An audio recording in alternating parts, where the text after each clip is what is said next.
Assalamualaikum warahmatullahi wabarakatuh. Salam Merdeka Belajar. Apa kabar Bapak Ibu Guru IPA semuanya? Bertemu lagi dengan saya Aprilia Dwi Putri dalam aksi nyata topik 4 perencanaan pembelajaran sekolah dasar pada materi melakukan asesmen awal pembelajaran. Secara bertahap melalui pembelajaran dengan paradigma baru, cara pandang terhadap asesmen bergeser.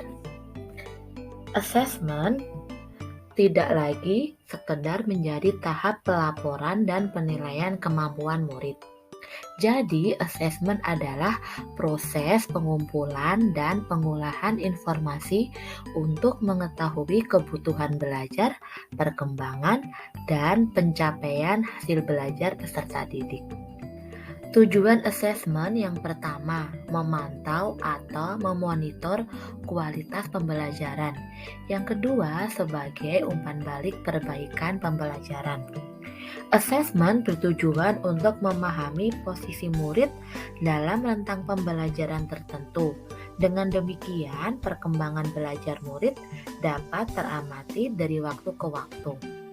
Fungsi asesmen yang pertama, memetakan kemajuan hasil belajar murid.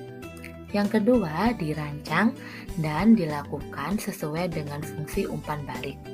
Yang ketiga, dirancang secara adil, proporsional, valid, dan dapat dipercaya atau reliable.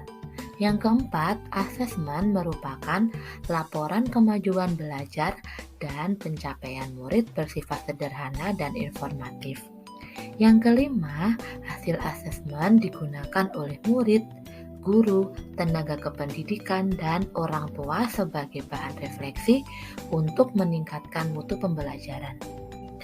Prinsip asesmen yang pertama, asesmen adalah bagian tak terpisahkan dari proses pembelajaran. Yang kedua, asesmen dirancang dan dilakukan sesuai dengan fungsi umpan balik. Yang ketiga, asesmen dirancang secara adil, proporsional, valid, dan dapat dipercaya atau reliable.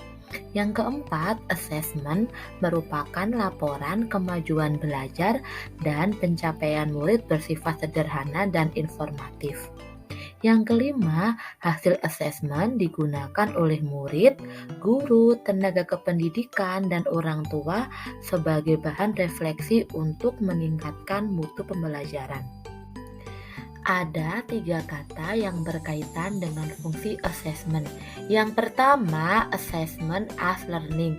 Artinya, assessment sebagai proses pembelajaran lebih melibatkan murid secara aktif dalam kegiatan assessment. Yang kedua, assessment for learning. Digunakan untuk perbaikan proses pembelajaran. Assessment as learning dan assessment for learning berfungsi sebagai assessment formatif karena berorientasi pada proses pembelajaran agar murid mendapatkan umpan balik dari guru dan melakukan perbaikan. Yang ketiga, assessment of learning. Pada akhir proses pembelajaran digunakan untuk evaluasi. Proses pembelajaran ini berfungsi sebagai asesmen sumatif. 3 jenis asesmen sesuai kebutuhan pendidik. Yang pertama, asesmen diagnostik. Yang kedua, asesmen formatif. Yang ketiga, asesmen sumatif. Asesmen diagnostik pada umumnya dilakukan oleh guru ketika di awal pembelajaran. Dilakukan untuk memantau perkembangan siswa dari sisi kognitif dan non-kognitifnya. Hasil dari asesmen ini adalah untuk mengidentifikasi kebutuhan belajar para peserta didik. Dengan demikian, guru akan tahu apa yang harus dilakukan setelah melakukan asesmen diagnostik tersebut. Kemudian, asesmen formatif. Terintegrasi dengan proses pembelajaran yang lebih mampu melibatkan dan melihat kemajuan belajar murid yang lebih mendalam. Selanjutnya, asesmen sumatif. Dilakukan di akhir pembelajaran materi untuk menguatkan konfirmasi capaian hasil belajar.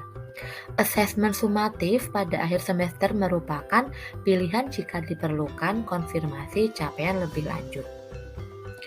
3. Teknik asesmen yang paling umum. Yang pertama, teknik asesmen observasi. Murid diamati secara berkala dalam kurun waktu tertentu dengan fokus secara keseluruhan maupun individu sesuai kebutuhan dari masing-masing guru di kelas. Observasi bisa dilakukan dalam tugas dan aktivitas rutin. Yang kedua, teknik asesmen performa. Bentuk kegiatan yang dirancang bisa begitu fleksibel. Dapat berupa praktik, produk, proyek, atau portofolio. Yang ketiga, tes tertulis atau lisan. Digunakan untuk menguji pengetahuan murid terhadap suatu hal. Merupakan teknik asesmen yang paling umum dan banyak digunakan. Berikut ini contoh aksi nyata topik 4, melakukan asesmen awal pembelajaran pada mata pelajaran matematika fase B.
Bapak Ibu guru hebat semuanya, sekian video dari saya.